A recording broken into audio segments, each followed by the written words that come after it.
6절에서 9절 말씀입니다. 우리 한 절씩 번갈아 읽고 마지막 절은 9절은 함께 읽도록 하겠습니다. 제가 먼저 읽고 그 다음 여러분들이 읽어주시면 됩니다. 이란 것이 없이 하나님께 의로 여기심을 받는 사람의 복에 대하여 다윗이 말한 바, 불법이 사함을 받고 죄가 가려짐을 받는 사람들은 복이 있고 주께서 그 죄를 인정하지 아니하실 사람은 복이 있도다 함과 같으니라. 그런즉 이 복이 할례자에게냐 혹은 무할례자에게도냐, 무릇 우리가 말하기를 아브라함에게는 그 믿음이 의로 여겨졌다 하노라. 아멘. 21년 첫 설교를 맡는다는 부담감이 조금 있습니다. 의아해하시는 분들이 혹시 계실까봐, 원래 목사님께서 설교이신데 지금 몸 상태가 좀 많이 안 좋으셔서 부득이하게 제가 오늘 이 강단에 서게 되었습니다. 생각이 나실 때 목사님의 건강을 위해서 함께 기도해 주시면 좋을 것 같습니다. 오늘 설교 제목은 좀 어감이 부정적이긴 하지만 복받을 짓만 골라 합시다 라고 정했습니다.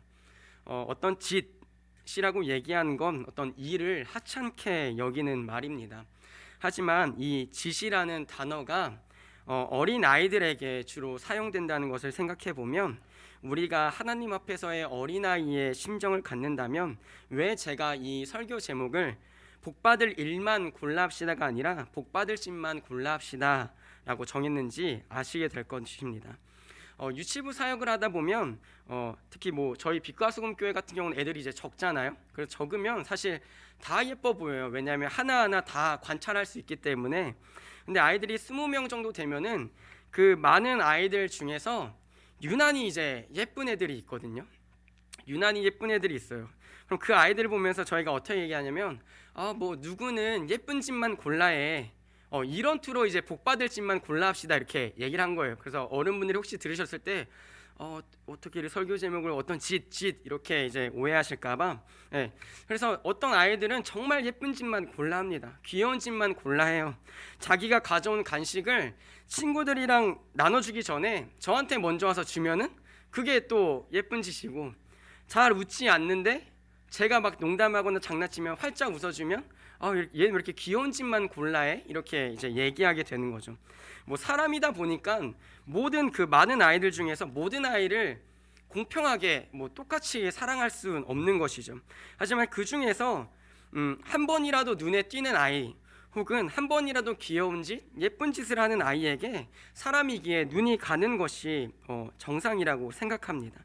그럼 오늘 우리가 새해를 맞이해서 많이들 이렇게 인사하잖아요. 새해 복 많이 받으세요, 혹은 새해 복 많이 받읍시다, 이렇게 얘기를 하는데, 오늘 설교 제목 보시면 아시겠지만 복 받을 짓만 골라 합시다, 이 어감에서 나오는 것이 무엇입니까?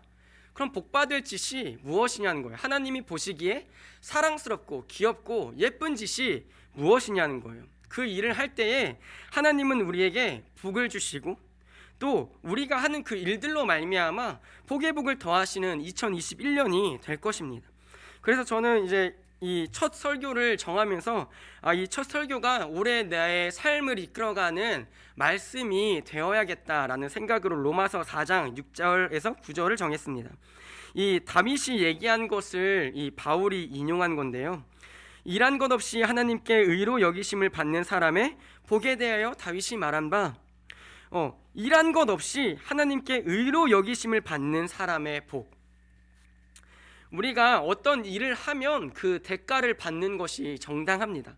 또한 어떤 일을 했을 때 어떤 일을 하지 않고 어떤 대가를 바라는 것은 요행이고요.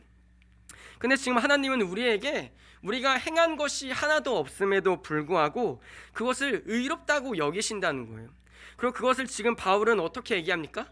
그것은 복이다 라고 얘기하고 있습니다. 다윗이 말한 것이 무엇입니까? 불법이 사함을 받고 죄가 가리어짐을 받는 사람들은 복이 있다. 또 주께서 그 죄를 인정하지 아니하실 사람은 복이 있다. 지금 다윗의 말씀을 바울이 인용하면서 복 있는 사람은 누구라고 얘기하고 있습니까? 그 죄가 있는데도 죄가 없다라고 하나님이 얘기하시고 인정하는 사람이 복이 있는 사람이라는 거예요. 저는 오늘 이 설교를 이끌어가면서 이 복에 대해서, 그리고 오늘 이 본문과 복에 대해서 쭉 얘기를 할 생각입니다. 이 성경에 보면 복이라는 단어가 굉장히 많이 나와요.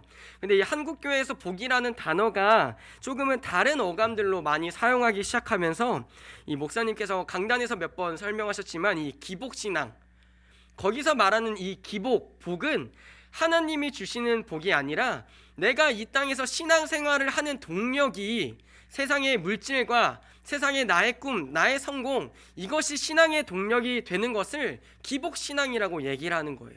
제가 지금 말씀드리는 복은 그것들이 아닙니다. 오히려 복은 하나님이 우리에게 믿음을 주실 때에 이미 주신 것들이에요. 열왕기상 10장 6절 9절을 한번 읽어보도록 하겠습니다. 왕께 말하되 내가 내 나라에서 당신의 행위와 당신의 지혜에 대하여 들은 소문이 사실이로다. 내가 그 말들을 믿지 아니하였더니 이제 와서 친히 본즉 내게 말한 것은 절반도 못되니 당신의 지혜와 복이 내가 들은 소문보다 더하도다. 복되도다 당신의 사람들이여, 복되도다 당신의 이 신하들이여. 항상 당신 앞에 서서 당신의 지혜를 들음이로다. 당신의 하나님 여호와를 송축할지로다. 여호와께서 당신을 기뻐하사 이스라엘 왕위에 올리셨고 여호와께서 영원히 이스라엘을 사랑하심으로 당신을 세워 왕으로 삼아 정의와 공의를 행하게 하셨도다 하고, 이 말씀은 지금 남방 여왕이 이 솔로몬의 지혜가 굉장히 많다라는 것을 듣고 이제 찾아와서 솔로몬과 얘기를 또 질문을 하고 대답을 듣는 그 후에 내린 결론이에요. 지금 어떻게 기록합니까? 내가 소문보다 당신의 지혜와 복이 굉장히 큼을 이제 알게 됐습니다. 그리고 당신 옆에 있는 신하들 정말 복된 사람들입니다. 그 후에 뭐라고 기록합니까? 당신의 하나님 여호와를 송축할지로다. 이 남방 여왕이 솔로몬의 지혜와 또 솔로몬의 지혜를 옆에서 듣는 자들을 복되도다 복되도다 얘기하다가 마지막에 어떻게 얘기를 해요? 당신의 하나님 여호와를 송축할지로다. 제가 한번 생각해 보니까요, 이 솔로몬이 이때만 해도 아마 굉장히 겸손했을 거예요. 그래서 남방 여왕이 왔을 때 막 물어보고 이 하나님의 지혜로 답을 해주고, 그래서 남방 여왕이 그 근원이 궁금했겠죠. 당신의 지혜가 어디에서 난 것입니까? 근데 성경에 기록되어 있지 않지만 우리가 이제 알잖아요. 하나님이 솔로몬에게 지혜를 주신 것도 많은 것 주시면서 지혜도 주셨지만 나의 지혜는 하나님이 주신 것입니다. 아마 이렇게 얘기했을 것 같아요. 그걸 듣고 나서 당신의 하나님 여호와를 송축할지로다 이렇게 얘기를 한 거예요. 지금 이 신하들에게 또 솔로몬에게 뭐라고 얘기합니까? 당신의 지혜가 복이 있도다. 당신의 지혜를 듣는 신하들이 복되도다 얘기하고 있는 거예요. 오늘 사실 이 남방 여왕의 감격과 감동이 사실 성도들 심령 안에 먼저 있어야 될 줄 믿습니다. 왜냐하면 솔로몬보다 더 크신 예수님의 그 사역과 말씀이 오늘 우리는 직접 눈으로 보고 예배로 경험하고 있기 때문입니다. 그래서 남방 여왕이 이 고백처럼 복되도다 복되도다 당신의 사람들이여가 아니라 복되도다 복되도다 누구? 노대현이요. 복되도다 복되도다 김민정이요. 이게 있어야 돼요. 말씀을 들을 때마다 나 복 받았네 복 받았네, 그것을 아시는 감격이 제 심령 안에, 그리고 저희 교회 모든 성도들의 심령 안에 있어야 된다는 거예요. 그리고 그 결론이 뭡니까? 나의 하나님 여호와를 송축할지로다. 이 지혜의 말씀을 나에게 부어주신 하나님, 지혜의 말씀을 허락하신 하나님, 나에게 복되고 복되다라고 감격할 수 있는 은혜를 주신 하나님을 찬양할지로다. 이 감격이 매 예배 때마다, 매 삶의 순간마다 내 자신에게 있는지 한번 점검해 볼 필요가 있습니다. 이 성경은 지혜에 대해서 굉장히 자세히 다뤄요. 잠언 1장 7절과 9장 10절을 한번 읽어보도록 하겠습니다. 여호와를 경외하는 것이 지식의 근본이거늘 미련한 자는 지혜와 훈계를 멸시하느니라. 9장 10절은 이어서 이렇게 얘기합니다. 여호와를 경외하는 것이 지혜의 근본이요 거룩하신 자를 아는 것이 명철이니라. 아멘. 방금 위에 열왕기상 10장에서 남방 여왕이 당신의 지혜를 듣는 이 신하들 복되도다 라고 얘기했는데, 잠언에서는 그 지혜가 무엇인지를 우리에게 얘기해주고 있는 거예요. 여호와를 경외하는 것이 지식의 근본이다. 여호와를 경외하는 것이 지혜의 근본이다. 지식과 지혜, 그 근본이 바로 무엇이라고요? 여호와를 경외하는 것. 이 말씀을 열왕기상 10장이랑 딱 합쳐보면 이 솔로몬이 남방여왕에게 답을 계속 해주면서, 이 질문의 답을 계속 해주면서 자신이 알던 지혜가 아니니까, 하나님이 주신 지혜니까 자기가 남방여왕에게 이 설교 혹은 설명을 하면서 계속 끊임없이 감탄하는 거예요. 와, 하나님이 나에게 이 지혜 주셨구나. 내가 알지 못하던 것, 남방여왕에게 필요한 말씀을 하나님이 계속 주시는구나. 남방여왕이, 당신의 지혜와 지식이 도대체 누가 주신 것입니까? 당신이 무슨 책을 읽었기에, 어떤 교육을 받았기에 이런 지혜와 지식이 당신에게 있습니까? 라고 얘기할 때 솔로몬은 감탄하고 경외하면서 이 모든 지식은 하나님이 주신 것입니다. 나는 하나님을 경외할 뿐입니다. 이것이 나의 지혜이고 지식입니다. 라고 자랑했을 것 같아요. 그래서 이 잠언, 솔로몬이 쓴 이 잠언에 그래서 이렇게 끊임없이 나타나는 거예요. 야, 내게 있는 지혜가 다른 게 아니라 여호와를 경외하는 게 지혜야. 여호와를 송축하는 게 나의 지혜고 지식이야. 다른 것 아니라 여호와를 아는 것이 나의 지식의 근본이야. 근데 미련한 자는 이 지혜와 훈계를 멸시하느니라. 여호와를 경외하는 것을 무시하고 여호와를 경외하는 것을 하찮게 여기는 자들, 그들은 지혜자와 반대로 어떤 자라고요? 미련한 자라고 솔로몬은 기록하고 있는 것이에요. 잠시 정리해 보려고 합니다. 이 지혜라는 것은 여호와를 경외하는 것입니다. 또 여호와를 경외하는 것은 하나님이 보시기에 복을 받은 사람인 것입니다. 지혜와 경외는 떨어질 수 없고, 지혜와 경외가 합쳐질 때 하나님은 우리를 보며, 또한 세상은 우리를 보며 당신은 복을 받았습니다 라고 얘기하고 있는 것입니다. 잠언 3장 18절은 우리에게 이렇게 기록합니다. 지혜는 그 얻은 자에게 생명나무라. 지혜를 가진 자는 복되도다. 네, 잠언 3장 18절이요. 지혜는 그 얻은 자에게 생명나무라. 지혜를 가진 자는 복되도다. 지금 딱 얘기하고 있잖아요. 첫 번째로 지혜를 가진 사람은 생명나무를 가진 사람입니다. 저희 생명나무가 이 에덴 동산에 나오죠. 또한 요한계시록에도 나옵니다. 성경에 전반적으로 나타나곤 합니다. 근데 이 지혜를 얻은 사람이 이 생명나무를 얻은 자와 동일하다는 거예요. 영원한 생명을 붙잡은 자와 똑같다는 거예요. 왜냐하면 그 지혜가 앞에서 다뤘듯이 무엇이기에? 여호와를 경외하는 것이기에. 그래서 영원한 생명은 여호와를 경외하는 것과 어쩔 수 없이 필연적으로 하나님의 말씀 가운데서 묶여 있을 수밖에 없어요. 그럼 이렇게 여러분 머리 가운데서 묶어 보셔야 돼요. 복이라는 단어가 써져 있으면 그 복에 울타리가 이렇게 있고 그 안에 지혜, 경외, 영원한 생명을 넣어 두셔야 돼요. 그래서 성경이 말하는 복은 뭐냐? 하나님의 지혜를 아는 것. 또 성경이 말하는 복은 무엇인가? 여호와를 경외하는 것. 성경이 말하는 복은 무엇인가? 영원한 생명을 믿음으로 가지고 있는 것. 그 자를 무엇이라고 한다고요? 지혜를 가진 자다. 또한 복을 받은 자다 라고 얘기하고 있는 것입니다. 신약에서도 동일하게 나타납니다. 디모데후서 3장 15절은 우리에게 이렇게 바울이 기록하고 있습니다.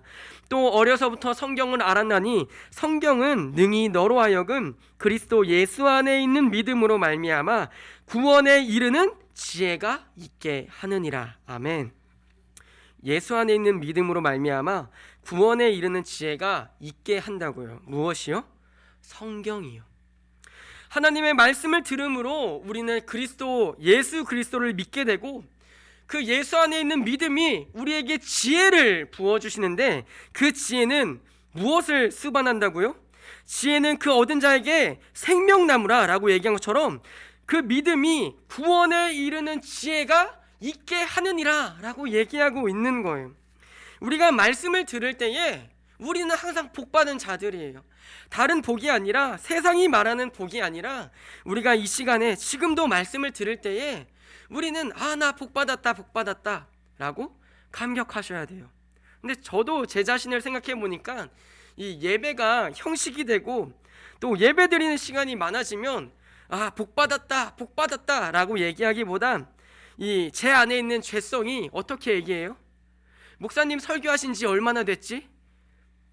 저만 그런가요? 죄송합니다. 제가 뼛속까지 죄인이라. 목사님 설교가 1시간 좀 넘어 이제는 익숙해졌는데 예전에 막 처음 왔을 때 무슨 이 교회는 1시간이나 설교를 해? 웬만한 이제 교회들은 대부분 30분을 하거든요.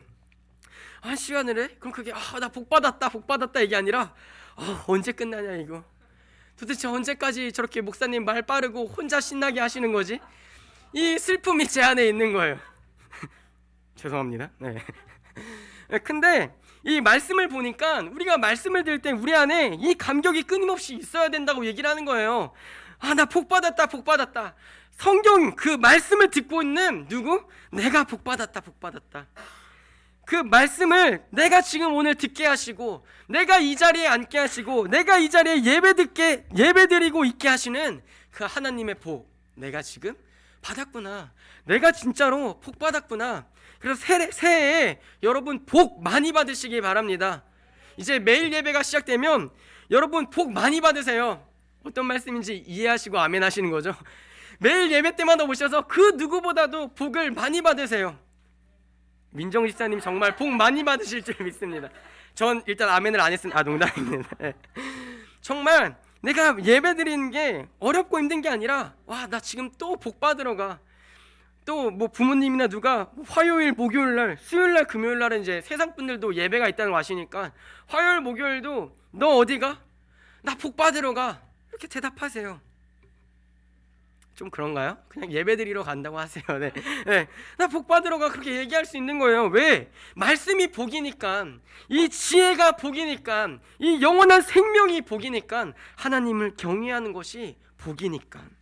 근데 성경은 이 지혜를 얘기하는데, 성경은 분명하게 이 지혜가 무엇인지 우리에게 말씀해주고 있습니다. 고린도전서 1장 24절입니다. 우리 함께 한 목소리로 읽도록 하겠습니다. 오직 부르심을 유대인이나 헬라인이나 그리스도는 하나님의 능력이요 하나님의 지혜니라. 아멘. 지금 누구를 하나님의 지혜라고 소개하고 있습니까? 바로 예수 그리스도입니다.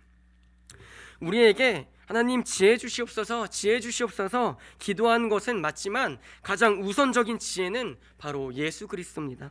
주님, 내게 예수 그리스도를 알려주시옵소서. 주님, 내게 예수 그리스도를 계시하여 주시옵소서. 그냥 말씀 듣고 끝나는 예배가 아니라 그 말씀이 그 살아계신 지혜인 예수 그리스도가 성령으로 내 안에 임재하셔서 그 지혜 때문에 내가 오늘도 복받게 하여 주시옵소서. 이 고백이 우리 심령 가운데 예배 때마다 있어야 할 줄 믿습니다. 그럼 우리가 이렇게 생각할 수 있어요. 지혜는 하나님의 지혜는 예수 그리스도신데, 그럼 우리가 어떻게 하나님을 경외할 수 있냐는 거예요. 또한 이 경외라는 단어가 사실 좀 굉장히 복합적이에요. 쉽게 설명하면 사랑하면서도 동시에 두려워하는 마음, 이거를 이제 경외라고 하는데, 이 경외하는 자의 특징 중 하나는 바로 회개하는 심령이 있다는 것입니다. 이사야서 57장 15절은 우리에게 이렇게 기록합니다. 지극히 존귀하며 영원히 거하시며 거룩하다 이름하는 이가 이와 같이 말씀하시되, 내가 높고 거룩한 곳에 있으며 또한 통회하고 마음이 겸손한 자와 함께 있나니 이는 겸손한 자의 영을 소생시키며 통회하는 자의 마음을 소생시키려 함이라. 아멘. 위에 고린도전서도 유대인이나 헬라인에게나 그리스도는 하나님의 능력이고 지혜다 이렇게 얘기한 이유가 무엇이냐면요, 예수님을 믿는 사람은 그 십자가 앞에서 자신을 마주하기 때문이에요. 예수님을 믿기 전에는 결코 하나님을 경외할 수 없고요, 예수님을 믿기 전에는 결코 겸손할 수 없습니다. 제가 지금 말하는 겸손은 이 상대적이고 윤리적인 겸손을 말하는 게 아니에요. 세상 사람들도요, 기독교의 핵심 가치가 겸손이라는 것을 명백하게 알고 있어요. 그리고 교회 다니면 겸손해야지, 이거를 모르는 사람은 없어요. 교회 다니면 사랑해야지, 이걸 모르는 사람은 없어요. 근데 그 세상에서 말하는 겸손이 성경이 말하는 겸손이 아니에요. 세상이 말하는 겸손은 하나님과 내 사이에서의 관계에서 나오는 겸손을 이야기하고 있는 거예요. 남을 나보다 높게 여기는 것, 이것은 세상에서 말하는 겸손이라면 하나님 앞에서의 내 존재를 인식하는 게 바로 겸손이고 경외라고 얘기하는 거예요. 하나님 앞에서 우리가 무엇을 자랑할 수 있겠습니까? 하나님 앞에서 우리가 무엇을 내세울 수 있겠습니까? 이사야 57장에 말한 것처럼 지극히 존귀하며 영원히 거하시며 거룩하다 하시는 그분 앞에 우리가 무엇을 내세울 수 있겠어요? 주님, 저 좀 거룩하지 않아요? 저 교회 내에서도 좀 존귀하지 않아요? 저 교회 내에서도 좀 깔끔하게 살지 않았어요? 이러한 상대적 겸손은 하나님 앞에서 아무 필요가 없다는 거예요. 근데 하나님은 그 높고 거룩한 곳에 절대적으로 존귀하신 그분은 누구와 함께 계시냐면 통회하고 마음이 겸손한 자와 함께 있나니 라고 얘기하고 계시는 거예요. 예수님이 이 땅에 오신 이유도요, 통회하고 마음이 겸손한 자와 함께 있으시려고 오신 거예요. 바리새인과 서기관들, 자기 교만, 자기 의로 콧대에 세우는 사람들과 온 게 아니라 자기가 하나님 앞에서 조금도 의롭다고 내세울 수 없는 세리, 창녀와 같은 사람들, 죄인들이 하나님 앞에서 자신의 심령을 아는 거예요. 우리 어제 목사님 설교처럼 심령이 가난한 자, 애통한 자, 하나님 앞에서 조금도 의롭다라고 얘기할 수 없어서 애통할 수밖에 없는 그 자들, 사람 가운데서 상대적으로 겸손한 사람 아니라 하나님 앞에서 주님, 제가 조금도 주님 앞에 내세울 게 없습니다. 아니 주님, 제가 주님을 십자가에 못 박은 사람입니다. 주님 앞에 설 자격도 없는 사람입니다. 이런 마음의 겸손이 있는 자, 하나님 앞에서 통회하는 자를 하나님이 무엇을 하시려고 임재하신다고요? 통회하는 자의 마음을 소생시키려 함이라. 겸손한 자의 영을 소생시키려 함이라. 그 겸손하고 통회하는 자에게 하나님이 함께 하신다는 거예요. 느헤미야 9장 1절 2절은 또 이렇게 기록합니다. 그달 29날에 이스라엘 자손이 다 모여 금식하며 굵은 베옷을 입고 티끌을 무릅쓰며 모든 이방 사람들과 절교하고 서서 자기의 죄와 조상들의 허물을 자복하고. 아멘. 너무 길어서 다루진 못했지만 이 느헤미야 9장은 이제 자신들이 다 회개해요. 회개하면서 쭉 나중에 한번 읽어보시면 주님이 이런 은혜 베푸셨습니다. 근데 우리 조상들이 그 은혜 다 잊고 금송아지 만들고 주님 배반하고 주님이 세운 종 무시하고 너만 하나님의 종이냐 이렇게 핍박하고 말 안 들었습니다. 근데 이제 우리가 다시 자복하오니 우리의 언약을 다시 인봉합니다.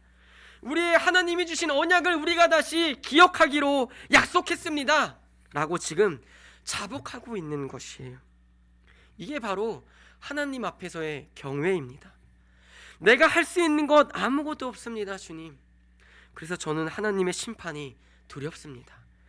하나님의 심판의 기준으로 보면 나는 멸망할 수밖에 없고 나는 진멸할 수밖에 없는데, 근데 하나님은 나를 사랑하셔서 오늘 우리에게 통회하는 영을 부어주심으로, 자복하는 영을 부어주심으로 오늘 우리가 하나님께 경외할 수 있도록, 하나님을 사랑하고 두려워할 수 있도록 우리의 마음을 절대적 겸손 앞으로 이끌고 가신다는 거예요. 시편 25장 14절은 이런 경외하는 자들에 대한 축복이 나타납니다. 여호와의 친밀하심이 그를 경외하는 자들에게 있으며 그의 언약을 그들에게 보이시리로다. 아멘. 여호와의 친밀하심이 그를 경외하는 자들에게 있으며 그의 언약을 그들에게 보이시리로다. 하나님을 경외한 자들에게 하나님의 말씀과 약속을 계시하시는 것입니다. 이 약속의 결과인 예수 그리스도를 오늘 우리에게 끊임없이 보여주시는 거예요. 매 말씀마다 우리가 하나님을 경외합니다. 우리가 다시 하나님 앞에 우리의 죄를 자복합니다. 우리가 다시 주님이 주신 통회하는 영으로 회개합니다. 무릎 꿇을 때에 하나님은 우리와 함께 하시고 오늘 우리를 부르시며 친밀하게 부르시며, 야, 내게 있는 이 약속 너한테만 보여줄게. 내 앞에 겸손하여 무릎 꿇은 너, 내가 어떤 말하고 어떤 약속 해줘도 아멘 하고 무릎 꿇고 받을 너한테만 보여줄게. 교만한 자들에게는 이 말씀과 언약을 선포해도 들리지 않아요. 하나님이 어떤 약속과 말씀을 해줘도 무릎 꿇지 않는 자에게, 교만한 자에게, 상대적으로 자기의 의를, 자기의 겸손을 나타내는 자에게는 하나님이 얘기해 주셔도 듣지 못합니다. 하나님이 이렇게 해라 말씀해 주셔도 자기 안에 교만과 자기 안에 의가 있으면 그 이야기를 들은들 무슨 관계가 있겠어요? 아, 그러세요? 근데 하나님, 저는 저게 더 좋아요. 하나님, 제가 생각해 보니까 하나님의 방법은 너무나 비상식적이에요. 제가 들어드리긴 할게요.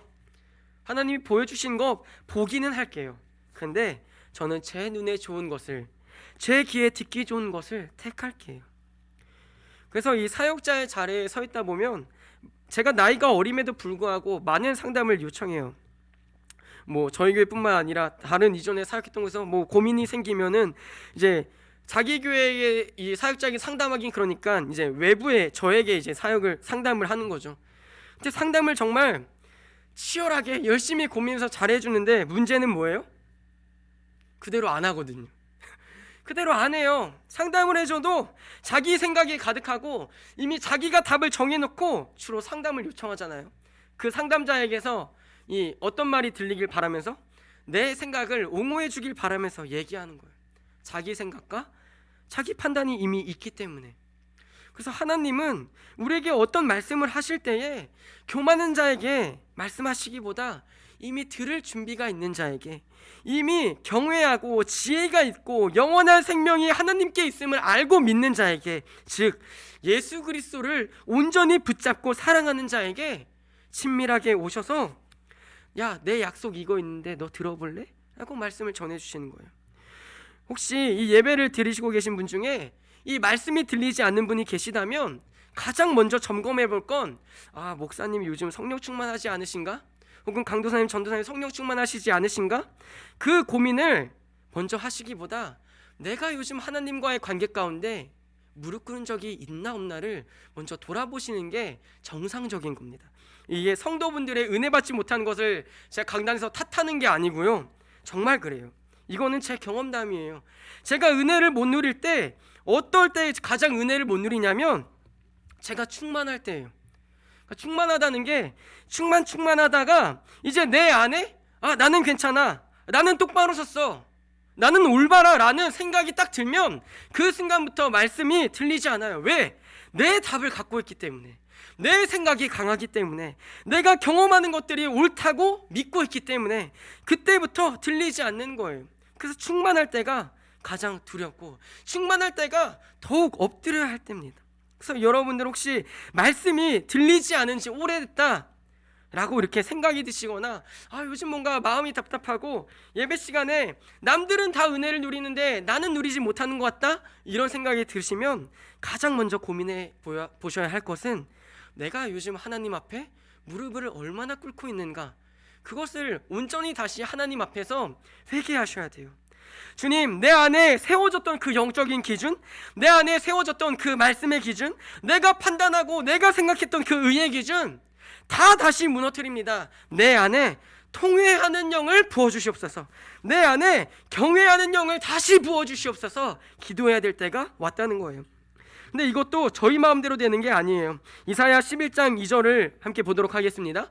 그의 위에 여호와의 영, 곧 지혜와 총명의 영이요 모략과 재능의 영이요 지식과 여호와를 경외하는 영이 강림하시리니, 이 이사야의 예언이 사실은 예수 그리스도께 예표된 것인데, 이 예수 그리스도에 임재하신 이 성령이 지혜와 총명의 영이시고 모략과 재능의 영이시고 지식과 여호와를 경외하는 영이 예수 그리스도 머리 위에 성령으로 임재하신 거예요. 근데 왜 이게 우리와 상관이 있느냐? 그 예수님이 우리에게 자신의 영, 예수의 영이신 성령을 오늘 우리에게 부어주셨기 때문이에요. 그래서 성령이 있는 사람은 자신 안에 지혜와 총명의 영이 있는지 항상 고민해 봐야 돼요. 또한 더군다나 오늘 말씀과 연관지은다면 여호와를 경외하는 영이 내 심령 가운데 있는가, 그것을 다시 돌이켜 보셔야 돼요. 내 안에 성령이 내주하고 계신데 내 삶이 여호와를 경외하는 방향이 아니라 내 뜻과 내 판단과 내 이성과 내 생각과 내 육체의 정욕을 계속 쫓아가고 있다면 다시 우리가 무릎 꿇을 때가 되었다는 것이죠. 다시 하나님 앞에 나의 마음을 내려놓을 때가 되었다는 것이죠. 그리고 다시 우리가 말씀 앞에 순전하게 어린아이의 마음으로 돌아갈 때가 되었다는 것이죠. 그래서 오늘 설교 제목이 복받을 짓만 골라 합시다. 하나님이 보시기에 예쁜 짓, 도저히 복을 안 주고는 견딜 수 없는 그 예쁜 짓, 귀여운 짓. 제가 좀 높아지는 것 같은데, 이제 슬슬 교만할 때가 된 것 같은데 라고 생각할 때 무릎 꿇는 그 복받을 짓.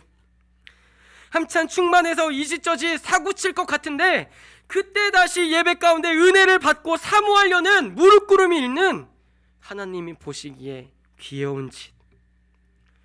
그 복받을 짓을 우리는 올 한 해 이제 골라 하셔야 돼요. 내가 어떤 일을 할 때 이것을 주님이 귀여운 짓으로 봐주실까? 이것을 주님이 예쁜 짓으로 봐주실까? 이제 그것을 골라 할 때가 되었다는 거예요. 이전에는 이거 하다 저거 하다, 이때는 복받고 이때는 두드려 맞고, 또 이때는 두드려 맞고 저 때는 복받고, 이렇게 맞고 복받고 맞고 복받고 이 가탄에 씹고 뜯고 죄송합니다. 이것처럼 이것저것 했었는데 이제 2021년 한 해는 정말 복만 받았으면 좋겠습니다. 이 설교가 여러분들한테 한 얘기지만 저한테 가장 많이 한 얘기예요. 인생에 정말 부끄럼 없이 매를 많이 맞았거든요. 이제 매 맞는 게 두려워가지고 제가 몇 번 설교 때 말씀드렸잖아요. 셋, 둘, 이때 무릎 꿇는 게 딱 절묘한 그 지혜거든요. 지혜. 하나까지 오면 약간 이제 늦은 거예요. 네. 근데 너무 많이 맞아서 뭐 다 얘기할 수 없지만 너무 뭐 제 나름은 뭐 많이 맞았다고 자부할 정도로 이짓저짓 해가면서 때려보시려면 때려보시던가, 이 성질이 워낙 더러우니까 주님 때려보시려면 때려보세요. 제가 무릎 꿇나? 그냥 매 맞으면서도 가지. 이게 제 심령이었거든요. 근데 한 번 매몰차게 맞아보세요.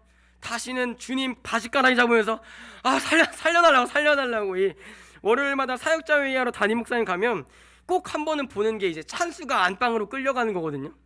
근데 너 혼나? 이 목사님이 맨날 혼나? 찬수 한 번만 더 하면 혼나? 뭐 이제 어떻게 보면 제 미래의 모습이 될 수 있겠죠. 이제 너 은비 너 혼나? 찬수가 근데 매 맞을 걸 알아요. 근데 끝까지 자기 고집이 있으니까 끝까지 떼쓰는 거예요. 그러다가 이제 붙잡혀가면 이제 뭐가 시작돼요? 존댓말이 시작돼요. 아니에요 이러고 막 하면서 이제 끌려가 안방으로. 그러다가 이제 눈물 뚝뚝 흘리면서 강도사님 전도사님 죄송합니다 이러고 이제 떼써서 죄송합니다. 이게 근데 그 모습을 보면서 제가 웃고 있지만 저와 하나님의 관계, 아니면 여러분과 하나님의 관계잖아요. 매 맞을 거 알면서도 저희는 매를 벌잖아요. 제가 무릎 꿇나 봅시다. 하나님 맞더라도 저는 이 선택을 할 거예요. 그러다 이제 너 이제 한번 안방 끌려가자 그러면 끌려가면서 아니에요 주님. 이게 저희의 모습이잖아요. 애들 모습에 저희의 그 천부적인 죄성, 욕심과 교만이 끝까지 있는 거예요. 이스라엘도 보세요. 남의 얘기가 아니에요. 끝까지 하나님 앞에 선지자를 얼마나 많이 보냈는데, 야, 네가 네 얘기 안 들어. 하나님 말씀 안 들어. 우리가 이렇게 지금 강력한데 하나님 필요 없어. 우상이 우리를 구원할 거야. 선지자들이 야 너네 망할 거야 다시 돌아와라. 얼마나 끊임없이 하나님이 아버지의 마음으로 사랑으로 끊임없이 예언을 하고 돌아오라고 애타는 부르짖음을 하는데도 이스라엘이 끝까지 안 돌아오거든요. 예수님이 오셨는데도 끝까지 말씀 안 들어요. 이 자기 안에 교만하니까, 자기 안에 의가 있으니까, 그들 안에 여호와를 경외하는 영이 없으니까 그들이 듣지 않아요. 제자들은 예수님이 잡혀가실 때 다 도망가잖아요. 베드로도 부인을 해요. 근데 그들이 어느 때 목숨을 바치기 시작합니까?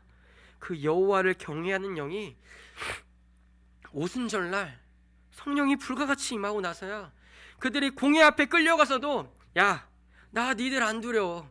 내가 두려워하고 내가 사랑하는 그 이름은 오직 예수 그리스도야. 내가 지혜고 진리라고 붙잡는 것 오직 예수 그리스도의 십자가야.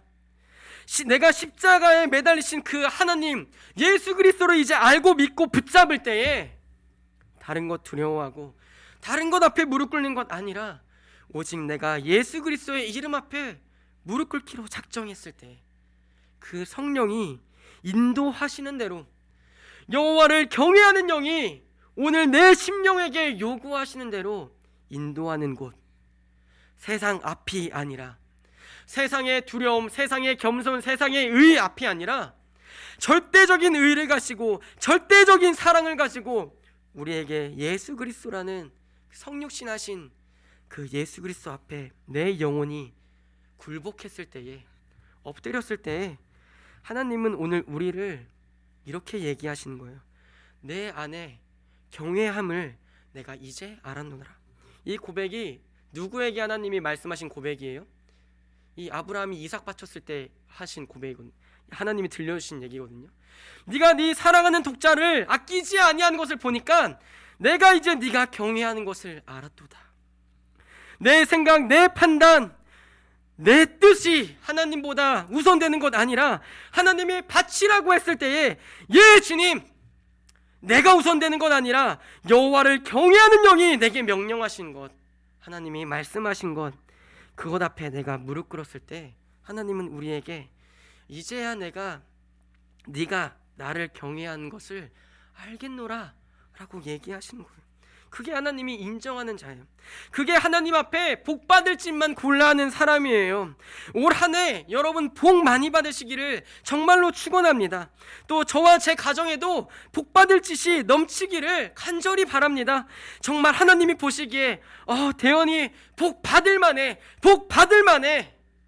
라고 얘기하시는 그 축복의 말씀이 저희 가정에 내 영혼이 넘치길 바라고, 또한 동일하게 여러분이 예배드릴 때마다, 여러분이 여호와를 경외할 때마다, 여러분이 여호와의 지혜를 사모하고 예수 그리스도의 십자가 앞에 무릎 꿇을 때마다 하나님이 계속 천국에서 이렇게 선언하시는 거예요. 야, 쟤 너무 예뻐 죽지, 쟤 너무 예쁜 짓만 골라하지 않아? 쟤 너무 귀여운 짓만 골라하지 않아? 이 수요일날 강도사님이 욥기 설교하신 것처럼 사탄이 와서 야, 너 어디 갔다 왔니? 저 그냥 여기저기 돌아다니다 왔어요. 야, 근데 너 욥 봤어?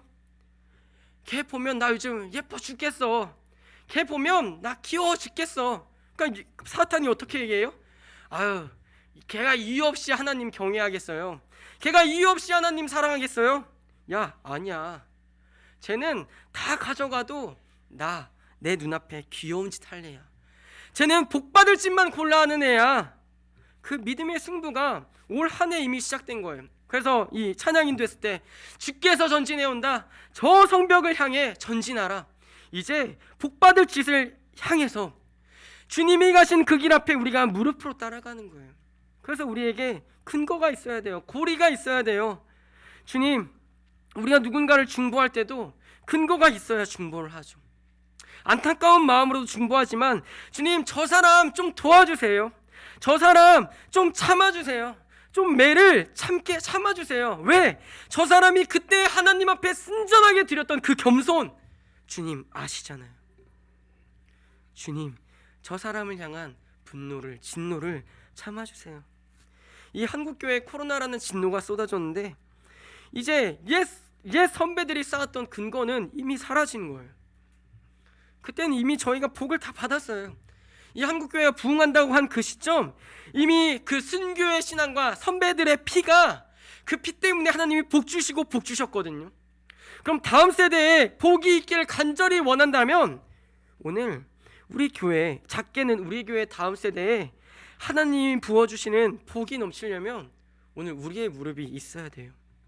우리의 무릎이 있어야 다음 세대가 복을 누리며 정말 하나님 살아계시구나, 우리의 선배들이, 우리의 믿음의 어른들이 정말 하나님 앞에 무릎으로 달려갔던 그 길, 다른 것과 바꾸지 않고, 마치 베드로가 공의 앞에 끌려와서도 내가 하나님의 말씀을 거부하지 않겠다, 내가 무엇을 선택하려 했을 때 하나님의 말씀을 청정하고 선택했던 것처럼 우리 믿음의 선배들이, 나의 부모님들이 다른 것 포기하지 않고 하나님 보시기에 복 받을 짓만 골라했기 때문에 오늘 내가 그 복을 누리고 있구나, 그 결과와 열매를 봤을 때 우리의 또 다음 세대가 그 다음 세대를 향하여 복 받을 짓을 골라하는 거예요.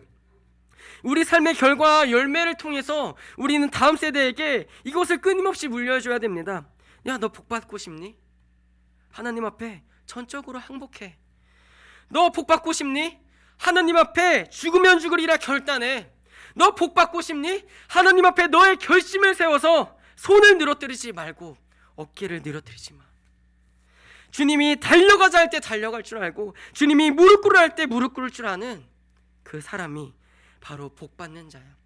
하나님을 경외하는 영을 따라 사는 게 복받는 자야. 그 복받는 짓을 저희가 골라 하다가 그것을 선택하며 살다가 복에 복을 또 받아서 그 열매와 그 결과로 다음 세대에게 증거하는 거예요.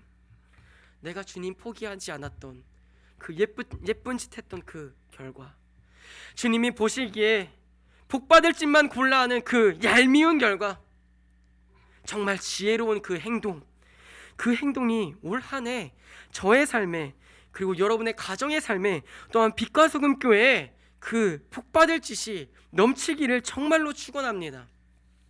그래서 올 한 해, 이제 올 연말에 제가 1월 1일 설교를 전 다시 한번 들어보려고 이 제목을 이렇게 정한 거거든요. 그래서 올 연말 이제 끝에 가서 정말 내 삶에 복받을 짓만 골라 했을까? 좀 지금 상상해 보니까 또 이짓저짓 하고 있었을 것 같은데, 근데 뒤돌아보는 거예요, 다시. 아니면 이 말씀의 결과에서 지난 2020년 난 어떤 짓만 골라 했지?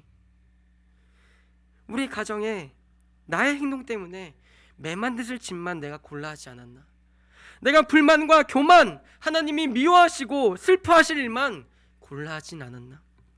주님, 다시 내게 통회하는 영을 부어주사 오늘 다시 회개하게 하시고, 다시 시작된 2021년 주님이 허락하신 1월 1일 오늘부터 영원까지는 내가 주님 앞에 감사하는 일, 복받을 짓만 골라 하는 내가, 우리 가정이 되게 하여 주시옵소서.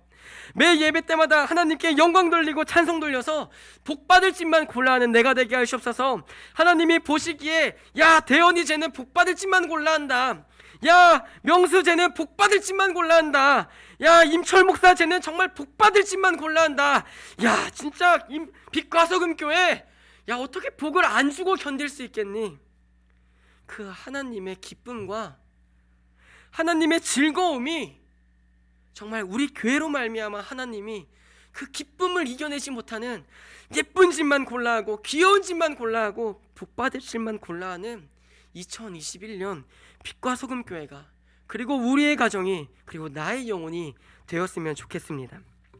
우리 마지막으로 요한계시록 11장 15절 9절을 함께 읽겠습니다. 요한계시록 11장 15절부터 19절 함께 읽도록 하겠습니다. 일곱째 천사가 나팔을 불매 나서 이르되 세상 나라가 우리 주와 그의 그리스도의 나라가 되어 그가 세세토록 왕노릇 하시리로다 하니, 하나님 앞에서 자기 보좌에 앉아있던 24장로가 엎드려 얼굴을 땅에 대고 하나님께 경배하여 이르되 감사하옵나니 옛적에도 계셨고 지금도 계신 주 하나님 곧 전능하신 이여 친히 큰 권능을 잡으시고 왕노릇 하시도다. 이방들이 분노하매 주의 진노가 내려 죽은 자를 심판하시며 종 선지자들과 성도들과 또 작은 자든지 큰 자든지 주의 이름을 경외하는 자들에게 상 주시며 또 땅을 망하게 하는 자들을 멸망시키실 때로소이다 하더라.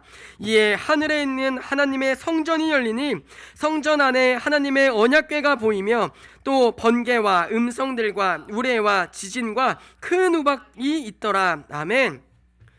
이 일곱째 천사가 나팔을 부니까 이 천군 천사들이 24장로가 하나님께 영광을 돌리며 찬양하는 거예요. 근데 그 내용이 뭐예요? 이방들이 분노하며 주의 진노가 내려 죽은 자를 심판하시며 종 선지자들과 성도들과 또 작은 자든지 큰 자든지 주의 이름을 경외하는 자들에게 상 주시며, 아멘. 그 심판의 때에 하나님께 상 받는 자들이 있습니다. 바로 누구예요? 경외하는 자. 경외한 자가 다른 말로 누구예요? 하나님의 지혜를 가진 자. 하나님의 지혜는 무엇입니까? 예수 그리스도. 전 빛과 소금 교회가 예수 그리스도 때문에 하나님을 경외하는 영이 넘치는 교회가 되었으면 좋겠습니다. 그래서 마지막 때에 하나님이 상 주시는 거예요. 너 정말 예수 그리스도 그 하나님의 지혜를 붙잡고 경외하며 살았지? 네가 크든지 작든지 내가 상 줄게. 네가 예수 그리스도 붙잡는 것, 그거 내가 보기에 복받을 짓이었거든. 내가 보기에 기쁨으로 이길 수 없는 짓이었거든. 내가 보기에 귀여운 짓이었거든. 네가 작든지 큰 자든지 내가 너한테 상 줄게. 근데 예수 그리스도가 없는 자들은 결론이 무엇입니까? 땅을 망하게 하는 자들을 멸망시킬 때로소이다. 예수가 없는 자들에게는 주의 진노가 쏟아지고 예수가 없는 자들은 멸망시키기에 합당하다고 24장로가 지금 하나님께 찬양을 올리고 있는 거예요. 예수님을 경외하는 자들에게 하나님 상 주시옵소서.